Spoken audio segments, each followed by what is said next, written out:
ahora con la mesa número 3 del día de hoy. Vamos a tocar un tema que a mí particularmente me interesa mucho y seguro a muchos de ustedes también, que es el tema de las editoriales. Creo que hay que tener en cuenta y decir en primer lugar que el asunto editorial en Venezuela ha colapsado. Lo que en algún momento fue una situación bastante provisoria de editoriales, de emprendimientos editoriales, de espacios independientes, etcétera, incluso de espacios de parte del Estado, bueno, o de grandes editoriales, llámese Penguin, Alfaguara, todos estos grandes grupos de editores internacionales que alguna vez tuvieron también una presencia muy importante en Venezuela. Eso no existe ya desde hace mucho tiempo, de modo que estamos hablando de un espacio muy sensible porque no se han roto un poco esos canales de transmisión editorial y del conocimiento y de las artes literarias. De modo que es como muy importante eso para lo que implica esta mesa, ¿no? La relación que tiene Venezuela con Argentina desde el punto de vista editorial data desde hace bastante tiempo atrás. Ayer lo comentamos también en alguna de las mesas. Juan Liscano estuvo por acá en los años 60 más o menos, por ahí. Estuvo muy cerca del grupo de José Bianco, o fue muy amigo incluso de Pepe Bianco, participó de la revista Sur.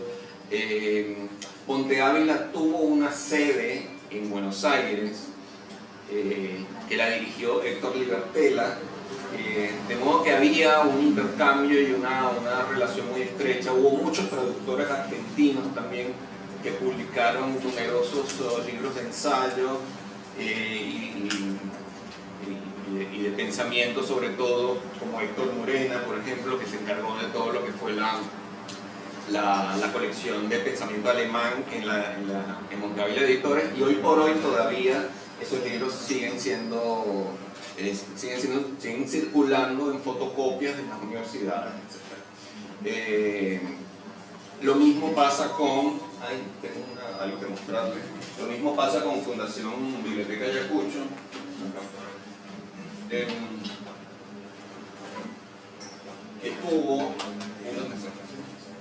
tuvo una importancia acá en Argentina vital. Esta es una edición de Doña Bárbara, que probablemente muy pocos ustedes conocen. Era tan importante Biblioteca Ayacucho en su momento que se imprimían los libros de Biblioteca Ayacucho en versiones bolsillo acá para la educación, el sistema educativo, ¿no? Esto yo lo compré en Parque Centenario hace muchos años, muy barato, ¿no? Este es un tipo de ejemplar que no circulaba en Venezuela. Solo circularon en Venezuela los libros, ¿cómo se llaman? Los grandes, ¿no? Exacto. Entonces, bueno, quería mostrarse, ¿no? De modo que venimos de un vínculo muy estrecho que después se cortó tremendamente. Entonces, ¿qué pasó? Las editoriales tuvieron que salir, los editores comenzaron a tener emprendimientos editoriales en muchas partes del mundo. Hay editores venezolanos ahora con emprendimientos en España, en Chile, en Colombia, y por supuesto acá en Argentina retomamos esta linda tradición. Hay otros editores que no han podido venir y que sería imposible reunirlos a todos, pero quería presentarles a los que nos acompañan hoy. Y paso a hacer la breve reseña de cada uno. ¿Okay? A mi izquierda, Dani Pinto, de Cuadernos del Destierro. Los voy a mencionar cronológicamente. ¿Okay? No por la edad.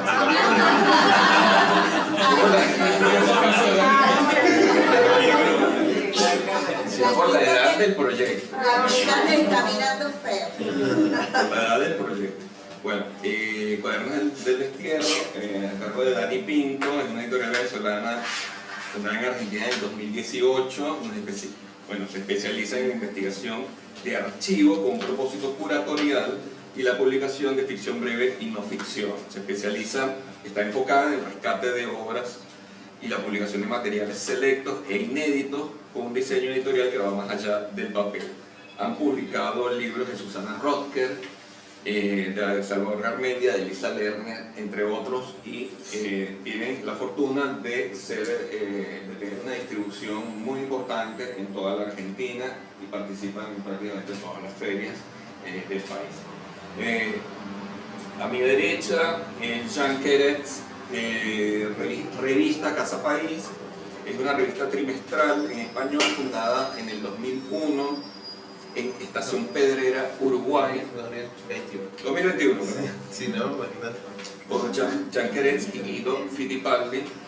En cada número la revista publica narrativas, ensayos literarios, crítica literaria, cinematográfica, dramaturgia, periodismo literaria y poesía.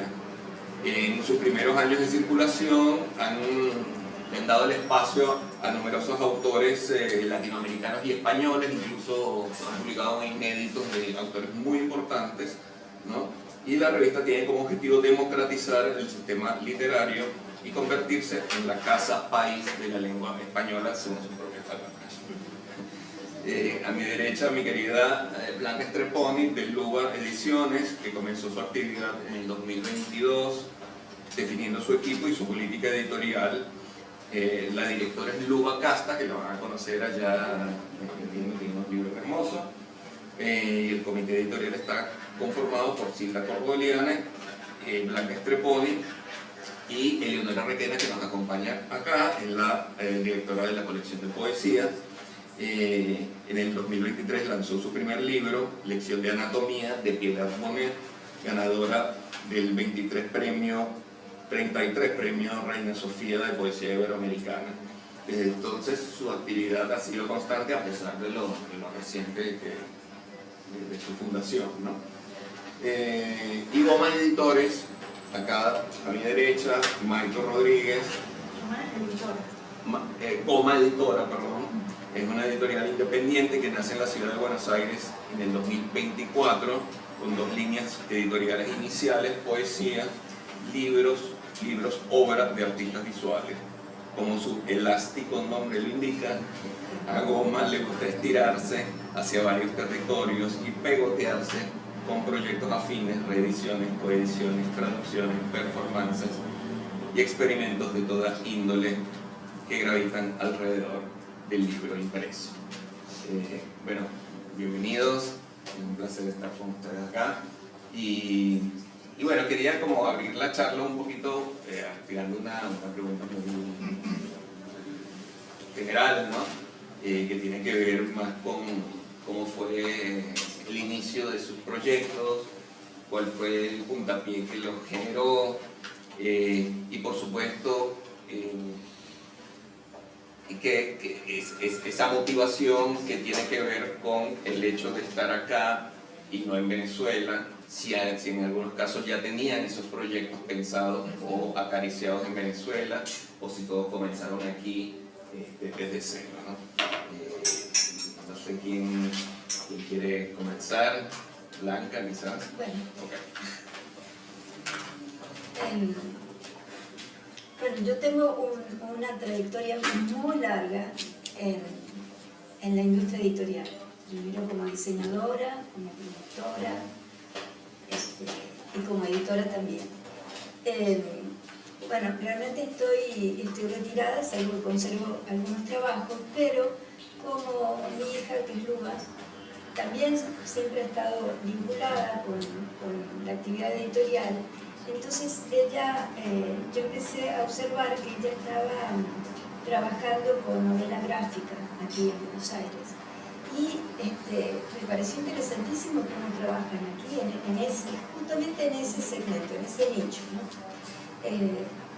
Digo, oye, pero qué cosa tan interesante, porque era muy viable, a pesar de que las obras gráficas requieren mucho esfuerzo de diseño del ilustrador, muchas veces guionista, ilustrador, bueno, impresión, en fin, complicado, pero esta gente lo hace posible con pocos recursos. Entonces empecé a observar cómo trabajaban y un día le dije, pero Luba, ¿por qué no tienes tu propia editorial? Porque realmente así lo puedes hacer con poco dinero inicial. Porque incluso en este ámbito que les comento de novela gráfica, tiene una modalidad fascinante, a mí me parece genial, que es que hacen una preventa. O sea, ellos lanzan, vamos a hacer este libro, y la gente compra el libro por adelantado. El libro no existe todavía, y ya lo están comprando. Claro, lo compran a un precio inferior al que va a costar. Pero entonces los editorios pueden financiar sus cosas así, sus emprendimientos. Y creo que por esa razón hay tantas cosas interesantes en las editoriales alternativas aquí en Argentina. Y una reflexión que traigo es que ¿por qué razón existen tantas de esas cosas aquí que no teníamos nosotros en Venezuela? Porque o bien había empresas privadas, pero sobre todo las empresas eran del Estado, había mucho financiamiento público. Y aquí no. Entonces, como la vida continúa, la gente se las ha ingeniado para hacer de todas maneras su trabajo. Eso a mí me parece excelente y ojalá sea algo que inspire a los demás también, que no esté uno esperando, añorando ese financiamiento. Este es un tema que hace poco estuve en España porque hubo un encuentro en La Palma, el encuentro iberoamericano estaba dedicado a Venezuela y hubo una mesa también de editores. Bueno, la verdad que yo fui la única que tenía esa postura, porque estaban todos añorando las épocas en que tal vez nunca vuelvan. Tal vez eso ya terminó. Fue muy bueno, hubo cosas maravillosas. Pero, ¿por qué esperar que eso siga? ¿Por qué no buscar algo que sea posible? Bueno, no me voy a extender tanto, pero creo que te estoy contestando, ¿no? Sí. Bueno, así comenzó el proyecto de Luba. Yo soy una especie de coach, de consultora, lo mismo Silda Cordoliani, que es una gran amiga y es editora también de toda la vida. Y como las cosas van cambiando, en realidad todavía Luba nunca pudo, hasta el momento no ha podido publicar ninguna novela gráfica, pero sí empezó la oportunidad, y que ha sido muy estimulante para ella también, porque ella además estudió letras, de publicar tanto poesía como narrativa y ensayo, y fue casual realmente que, salvo Piedad Bonet, todos los autores hasta el momento han sido venezolanos, pero no es que el editorial solo va a publicar venezolanos, sino bueno, que se dio así.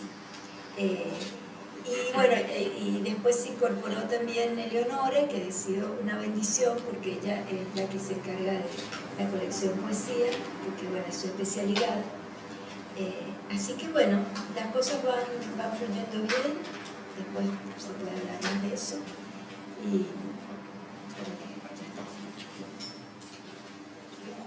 Bueno, en mi caso, yo tengo en Argentina ya casi 12 años y a mí me gusta una frase que decía cuando conocí a Susana Rotker a través del libro, porque cuando llego a sus textos, ya ella había fallecido. Ella hablaba de que la investigación, toda investigación es producto de una obsesión. Y yo llego a Argentina más o menos con una obsesión de tener una editorial. Fue como que un clic, Seiza, que una editorial. Y claro, llega a un país que tiene un mercado importante, una industria, una circulación de libros muy buena, y eso me pasaba como que veía muchas editoriales que se autogestionaban, se autofinanciaban, o sea, se movían en ferias y bueno, ¿cómo? Yo solo. Entonces claro, me interesa hacer redes. A mí me funcionó mucho, bueno, vengo de la UCB y terminó la carrera acá en la UMA, y como que esa red de contactos en la universidad, profesores, compañeros y demás, me ir conociendo, y así como bueno, Susana en su texto se dedicó a la investigación. Yo soy un chismoso por naturaleza y me gusta también empezar a investigar qué voy a publicar, qué autores, cómo me inserto en un mercado donde el libro es casi que es un monumento, una cosa muy importante en este país. Y bueno, siempre arranca más o menos lo que es este proyecto, que es de curaduría, de archivos, ir a la biblioteca, ver programas de facultades, qué se están leyendo, qué no se está leyendo más, por qué no se está leyendo, debería, no debería. Y bueno, más o menos así arranca este proyecto, que justo 2 años antes de la pandemia, o sea, sale el primer libro, un año, no, a los meses, 2019, a los meses arrancó la pandemia, ¿no? Y como que tenía como, todo encerrado un tiempo, bueno, pero de nuevo, es una obsesión.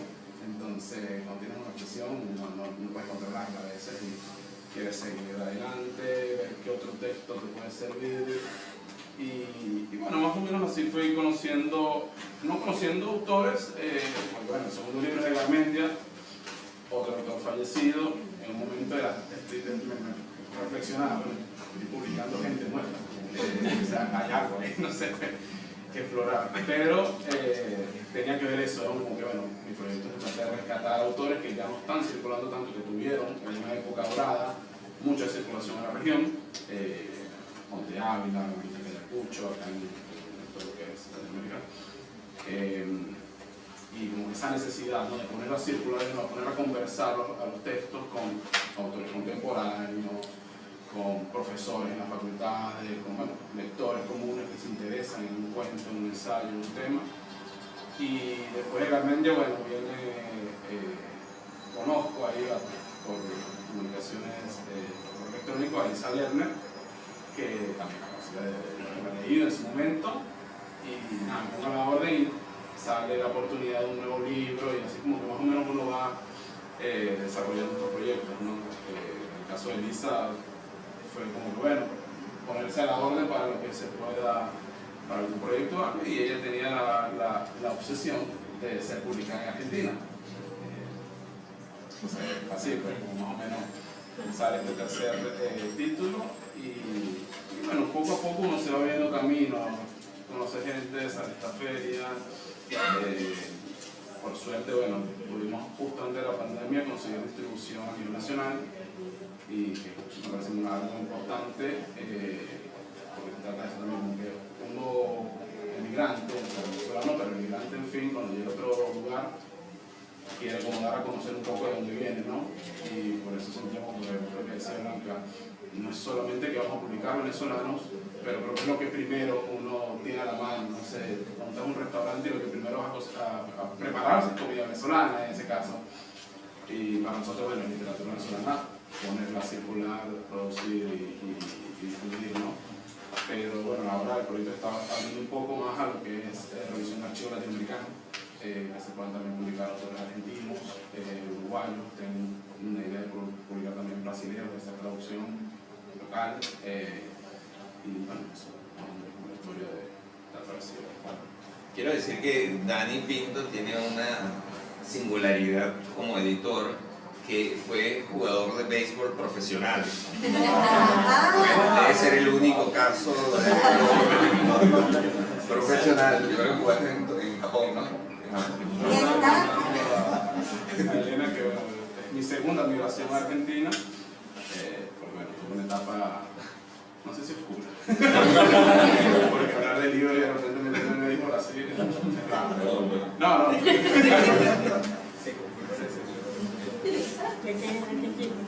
Venezuela. ¿Qué equipo? Pregunto.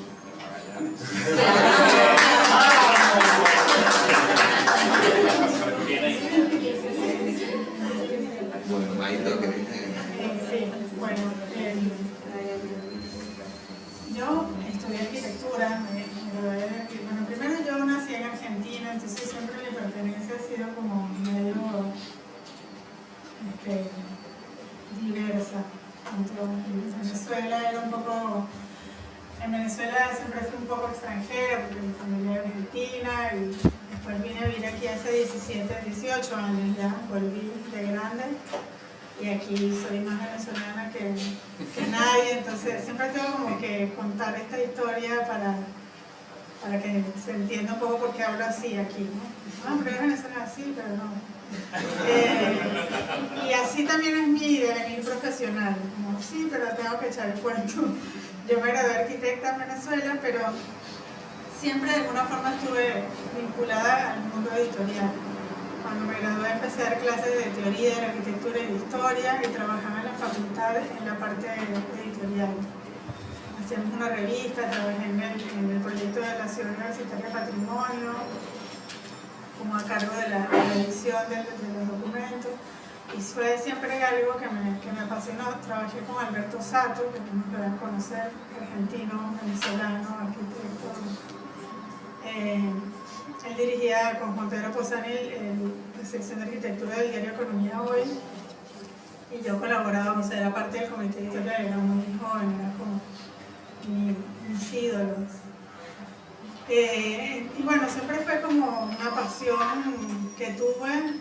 Nunca me lo tomé del todo en serio, en el sentido de que era arquitecta y venía de la parte más visual. Después tuve como un tiempo de fotógrafo, porque estudié con Nelson Garrido y trabajé con él muchos años. Lo sigo considerando mi maestro. Entonces, como tengo todos estos mundos que convergen en mi cerebro, y hace unos años, el 2021, decidí editar un libro personal, autoeditar un libro que se llama Error de Madre, que es un libro de fotografías de mis hijos, pero fotografías mal hechas. Y bueno, disfruté tanto el proceso, como recordé todo lo que me gustaba, trabajar en la edición de las imágenes. Además, son fotos acompañadas de pequeños textos, como pequeños poemas. Y dije, bueno, esto es lo que quiero hacer. O sea, coincidió como una especie de crisis profesional y personal, y dije, bueno, ¿qué quiero hacer el resto de mi vida? Y bueno, quiero hacer esto. Entonces, justamente había empezado además a hacer unos talleres de escritura con Gabriela Becherman, por un lado, y con Daniel Durán, dos poetas argentinos, que sobre todo Gabriela Becherman es como una madrina de goma, porque es como una persona llena de energía y entusiasmo, y todo lo hace parecer fácil, y me ha ayudado mucho como a insertarme en este medio en Argentina. Yo siento que es un medio tan vibrante de la edición independiente en Argentina. Hay cientos de pequeñas editoriales, algunas que las hace una sola persona todo, absolutamente, desde todo, o sea, desde la edición, la impresión, cortar los libros, llevarlos hasta cosas un poco más grandes o cooperativas. Y yo he encontrado que es un ámbito bastante solidario.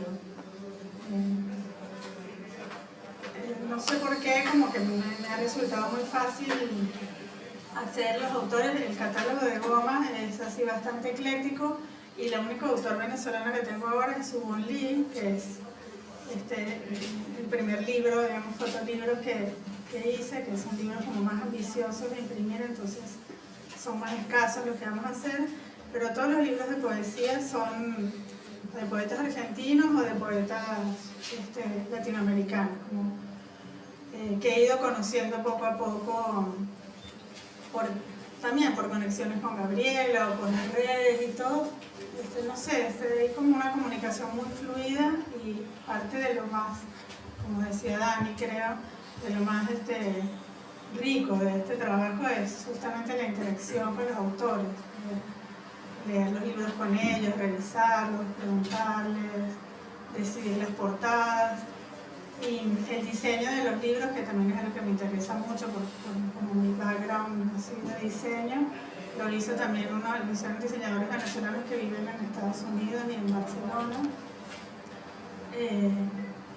Entonces ha sido como una excusa también para contactarme con gente muy querida, con Leo Felipe Campo, que también era editor, escritor, ahora editor de Planeta en Barcelona, con el que estuve como hablando mucho sobre el proyecto, y me alentaba así, dale.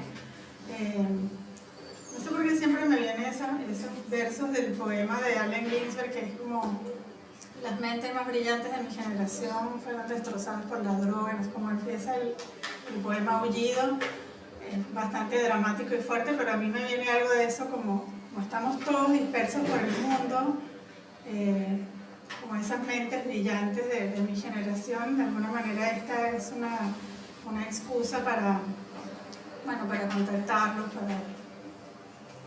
para traerlos un poco a casa y para estar, hacerlo como, no sé, el libro tiene algo muy bello que es algo físico, que no se pierde en la red, que queda, ¿no? Que queda esta materialidad que está un poco fuera de moda, pero que que finalmente es lo que queda.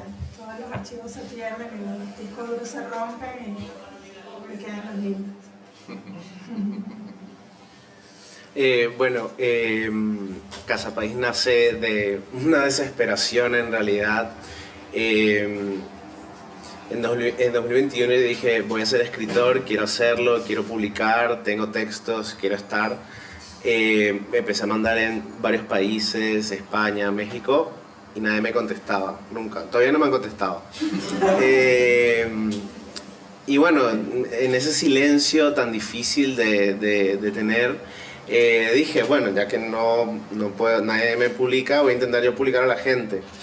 Y en ese momento yo vivía en el campo en Uruguay, me había mudado, había tratado de cambiar de vida también. Y mi primera intención fue hacer una revista para venezolanos.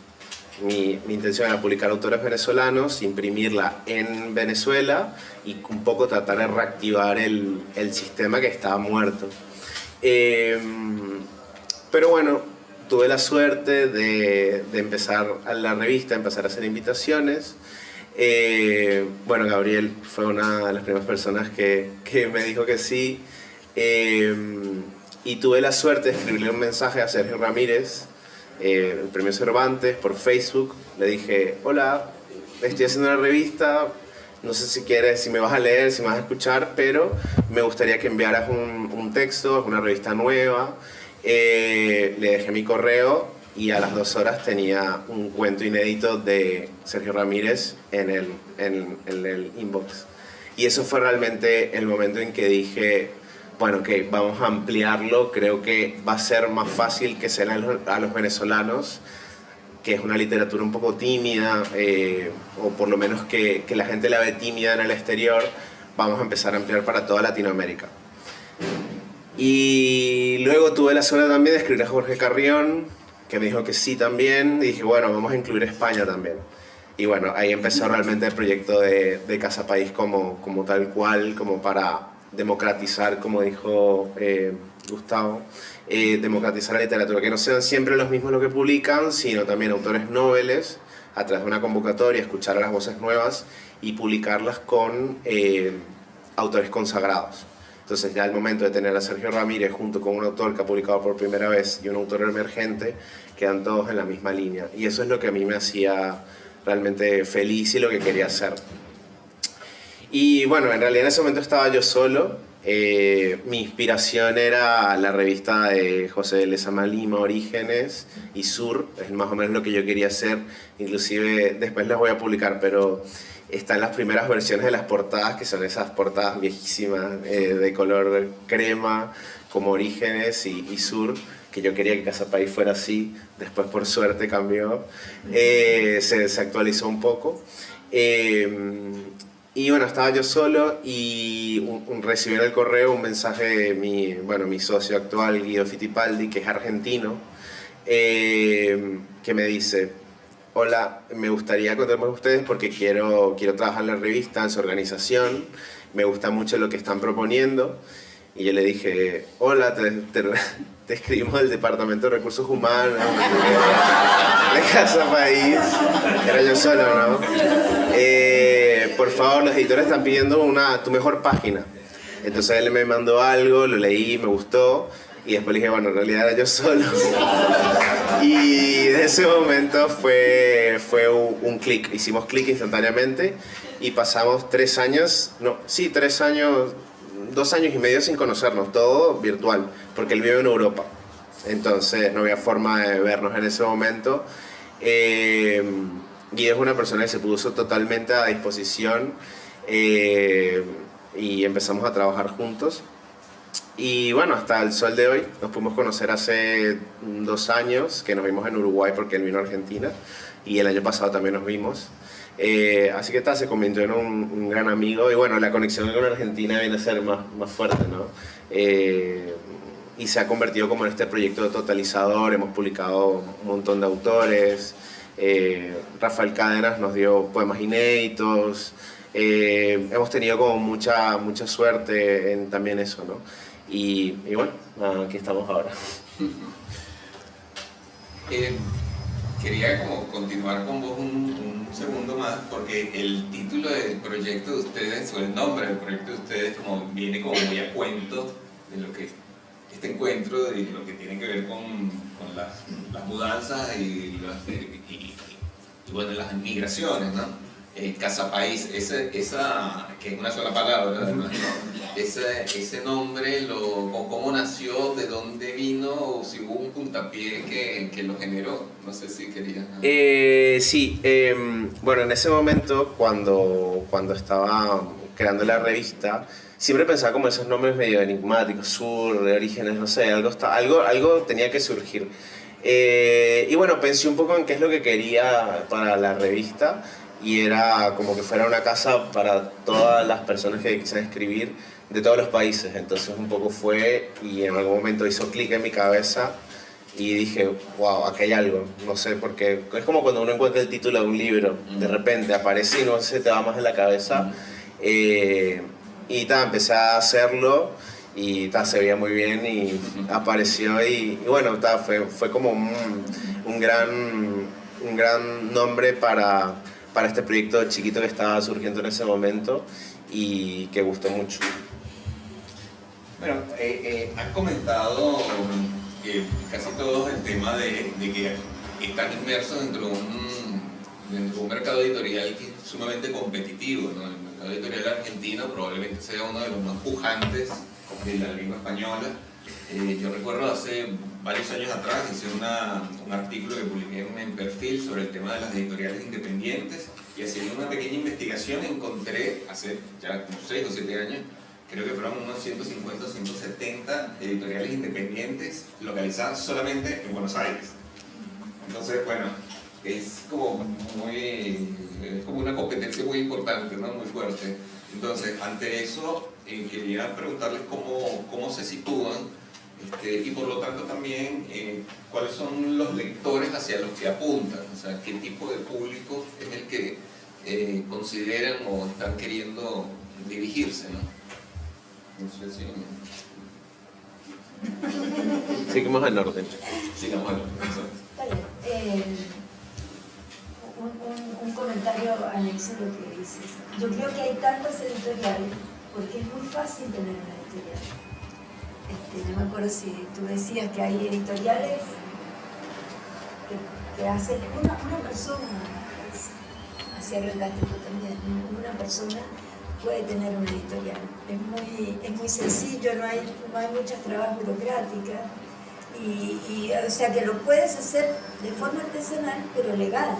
No es que el libro va a circular sin SBN, que no, todo bien. Entonces eso es una gran ventaja para las personas que tienen esa motivación, que quieren editar. Bueno, si uno piensa que va a competir con las 170 que censaste, más todas las editoriales, digamos, institucionales, comerciales y tal, entonces no, te vas a paralizar. Te vas a paralizar, sí. Nada, yo creo que uno se mueve en un medio diverso y vas haciendo como editorial independiente lo mejor que puedas. ¿Eso qué significa? Que en el caso de Lube Ediciones tiene venta directa o por las redes, tiene un lugar no me acuerdo cómo se llama, creo que es en Pretienda, tiene una nube, esos lugares. Y sobre todo en los eventos. O sea, en las presentaciones de los libros se venden bastante bien el libro del autor, pero también los demás. Hay pequeñas ferias. Bueno, ella trata de ir a todos esos lugares y los libros se van vendiendo y van encontrando sus lectores. Claro, no se puede hacer un plan de negocio formal porque las tiradas son pequeñas. O sea, así como está diseñado Lube Ediciones, no podrían tener distribución en librerías, porque no soportaría que la librería se quedara con el 30 o el 40%, un distribuidor 50 o 60. No es una estructura que soporte eso.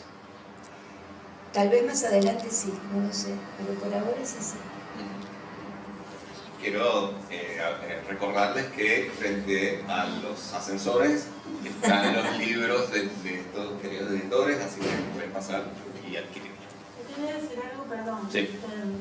Con respecto a esto, que creo que estas 170,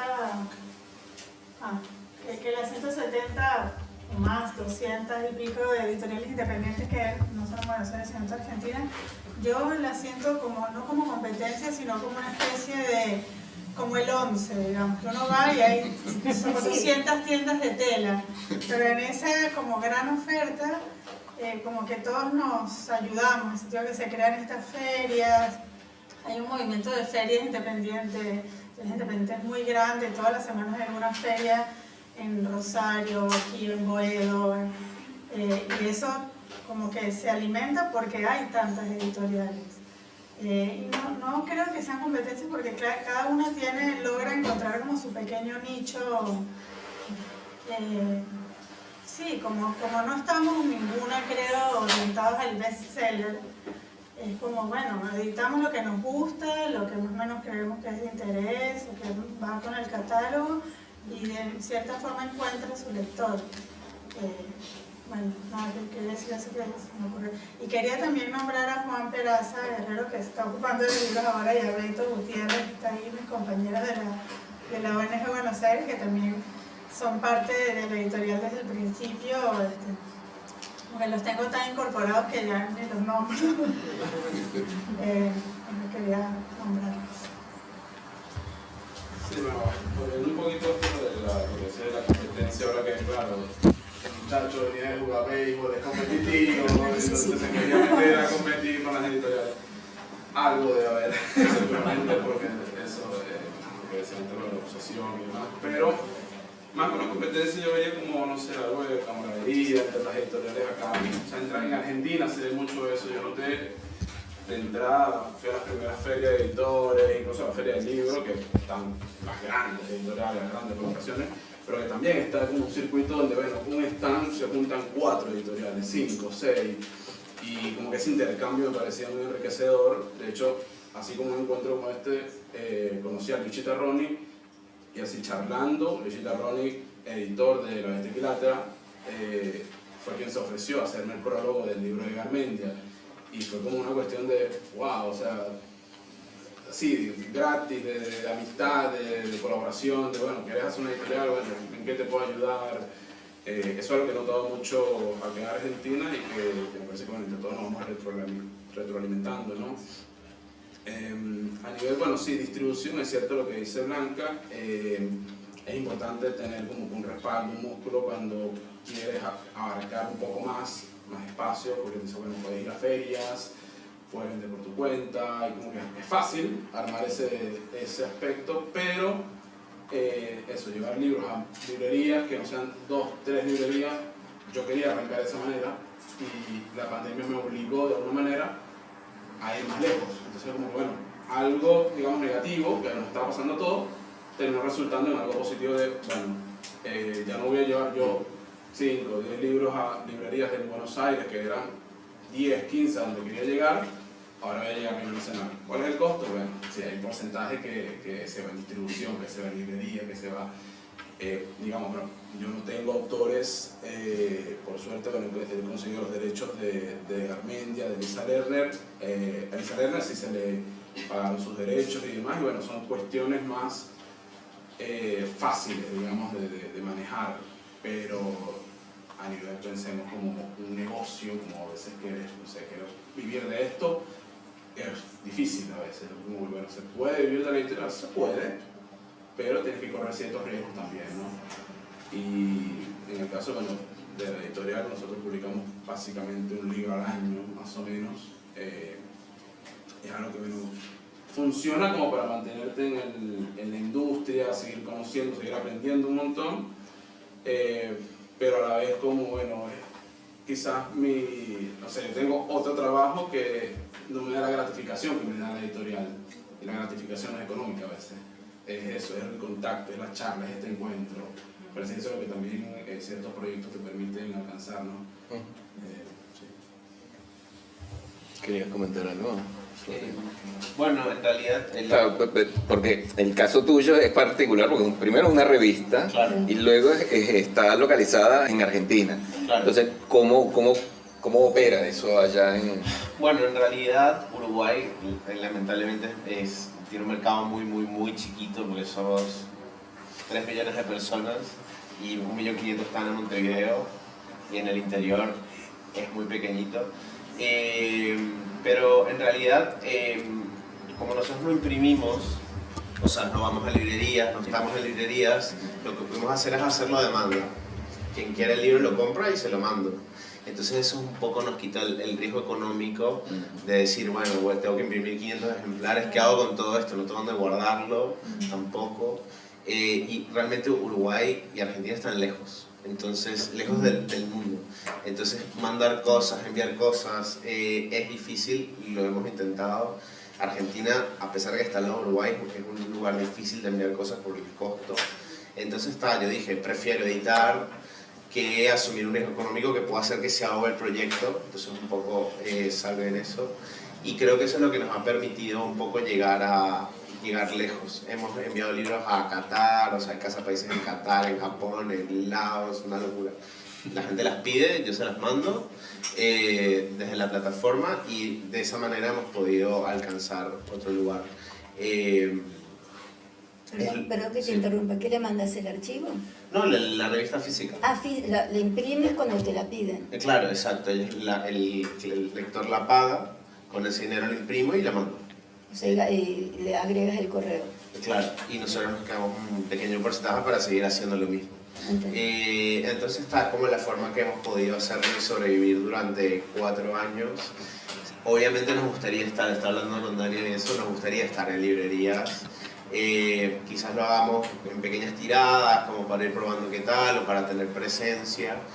Pero bueno, también realmente nos hemos dado cuenta que nuestros lectores son, además de los mismos escritores, gente que realmente quiere leer a estos autores emergentes. Por ejemplo, una vez recibimos una compra de Penguin de todos los libros, y porque Casa País se convirtió como una pequeña ventana para descubrir autores. Entonces estaba interesante. Creo que eso es algo que gusta mucho. Entonces ha sido así como una oportunidad.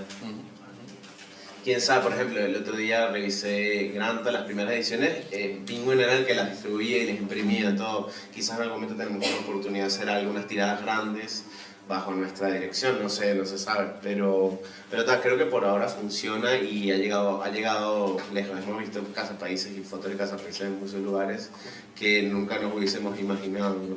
Que es lindo. Pero bueno, siempre los autores que quedan durante el proceso han logrado. Y bueno, y en Uruguay realmente es muy curioso, pero es el país que menos nos conoce. Sí. En España pudimos presentar la revista, nosotros no pudimos ir, pero fuimos 2 caras en la pantalla. En México presentamos, y Uruguay no. Entonces ahora vamos a tratar de empezar a atacar Uruguay, a ver si el país que nos dio la oportunidad nos presta atención, de cierta manera. Bueno, Buenos Aires me han presentado en Argentina. Bueno, este es el primer evento, sí. Pero no, todavía no hemos tenido como una presentación. Ahora lo vamos a empezar a hacer, pero las he empezado mucho desde el hueco de estar en la computadora haciéndolo todo y imprimiendo, haciendo cosas, y ahora estamos como tratando de salir de ese cascarón. Claro. bueno, nada, un poco siguiendo también este tema como de estar inmersos dentro de una familia editorial en este país o en esta región de Mar del Plata. Hay otro elemento, ha hablado de la distribución, ha hablado de elementos, digamos, de tipo económico, y después hay elementos de tipo comunicacional, ¿no? Es decir, cómo dan a conocer los libros, en general los editores tienen una necesidad de que haya interlocutores o lectores que recomienden sus libros, o para decirlo con una palabra muy concreta, que hagan una reseña, ¿no? Que hagan una reseña sobre sus libros, que publiquen una reseña en un medio, que publiquen una reseña en un portal, en donde sea. ¿Cómo se manejan con eso, que es, bueno, es complejo y necesita de ciertas estrategias, ¿no? Quería conocer un poco cómo lo ven o cómo perciben eso. Bueno, creo que en el caso de Lube Ediciones es una deuda que tiene la editorial, tal vez porque los autores mismos se han encargado de que sus libros sean reseñados y han hecho un muy buen trabajo. Pero sí, es una deuda. Bueno, en mi caso me parece que no es algo que siento que hemos hecho poco, pero tampoco siento que hemos hecho mucho. Hemos tenido fortuna de eso, lo que mencionaba, bueno, por ahí publicas un nombre medianamente conocido o alguien te hace un prólogo, entonces alguien se interesa para hacerte una reseña, o tocas una puerta, mandas ejemplares y de repente no tienes respuesta, pero de repente sale alguien, te menciona en un programa de radio. Ha sido muy fortuito, me parece, en mi caso. Yo soy muy indisciplinado para lo que es comunicación. Soy una persona que no tiene redes sociales, que no sé, o sea, me comunico mucho cara a cara. Trato de que no sea todo muy virtual.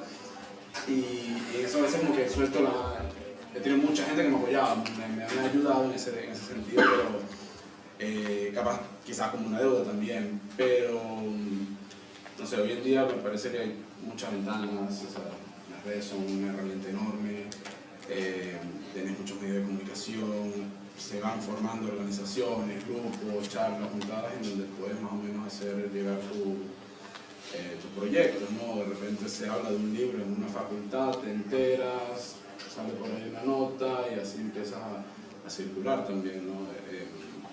Pero sí, hoy en día que quizás ahí se abrió una competencia más, no sé si agresiva la palabra, pero a la hora de comunicar y difundir información vivimos en una hora de texto, imagen, video, por todos lados nos están bombardeando de información y creo que es más difícil,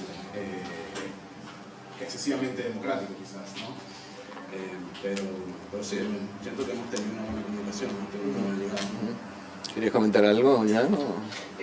Bueno, en el caso de Casapaís, creo que ha sido, es como la difusión se hace sola, creo que por la cantidad de autores que presenta la revista en cada número, entonces es como una red que se va armando. Todos los autores quieren que se lea su texto, entonces va surgiendo. Eso creo que es bastante sencillo, a pesar de que no se hable tanto de la revista como tal quizás en los medios. Tuvimos una oportunidad muy buena que fue cuando salió el segundo número, que nos contactó una periodista del País, de España, e hizo no un artículo específicamente sobre Casapaís, sino cómo las revistas el papel estaba sobreviviendo en las revistas. Entonces, creo que ese es uno de los ganchos, de cierta manera, de Casapaís, porque bueno, ahora todo se digitalizó, pero realmente la gente quiere el libro, quiere verse ahí publicado, dura. En internet no es lo mismo. Entonces, ella escribió un texto sobre cómo las revistas literarias no mueren, sino se transforman. Y te habló de tres, Astra, una revista de un conglomerado chino que estaba publicando literatura en Nueva York, que ya murió de la revista. Otra que no me acuerdo, y Casapaís. Como realmente el papel fue de cierta manera lo que nos salvó. Creo que si la revista hubiese sido solo digital, no llegaba tan lejos. Maito, ¿querías decir algo? Sí, bueno, un poco parecido a lo que decía Blanca sobre Lua. Creo que los autores tienen un rol muy importante en la difusión de los libros, porque son los que están muy emocionados porque sus textos se conozcan. Y en el caso de Goma, que tenemos autores, Legna Rodríguez Iglesias, cubana, vive en Miami, entonces el libro salió reseñado en un par de blogs sobre la diáspora cubana, una Miami. Ella trabaja en Lugar Común, trabaja con venezolanos, está todo el tiempo rodeada de venezolanos, y diría que le vamos a dar la nacionalidad ad honorem. Entonces, como, sí, así, Subón, el libro de Subón, esta es una coedición con RM, que es una editorial de libros de fotolibros bastante prestigiosa, es una editorial independiente, pero ya tiene un nombre, y el libro estuvo nominado en varios premios, fotolibros en Europa, entonces eso también es como un poco fortuito, como decía Dani, pero va de la mano como con las decisiones editoriales, en el sentido de que bueno, son proyectos en los que uno confía y que van difundiéndose solos, pero siempre es duro. Es como eso, es como en el mar de información que uno ve todos los días en las redes sociales, como va a ser un pequeño, rascar un poquito así, aquí estoy yo, es difícil. Con las redes me ayuda Juan Peraza Guerrero, es el que lleva adelante eso, porque es el que sabe de algoritmos y de todo ese asunto también. Además, bueno, es como un trabajo muy arduo lo de de todos los emprendedores, tener que invertir tanto tiempo en hacer contenido y ser como entusiasta y divertido en las redes y todas esas cosas que son agotadoras y a veces no son súper fructíferas. Bueno, ya estamos al término de esto, les agradecemos muchísimo. Creo que el objetivo de esto, no nada más de esta mesa, sino de casi todos, es tejer una red, reencontrarnos. Muy probablemente, no sé si me equivoco, pero algunos de ustedes no se conocían directamente y no conocían su proyecto. Así que esta es una oportunidad para generar esos vínculos, no solo, insisto, en el aspecto editorial, sino en otros aspectos que toca el encuentro. Así que bueno, muchísimas gracias y gracias a los demás.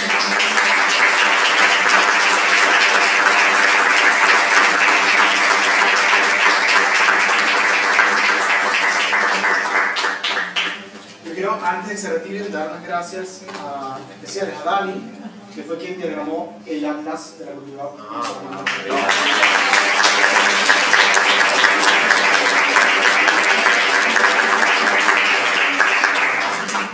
Excelente.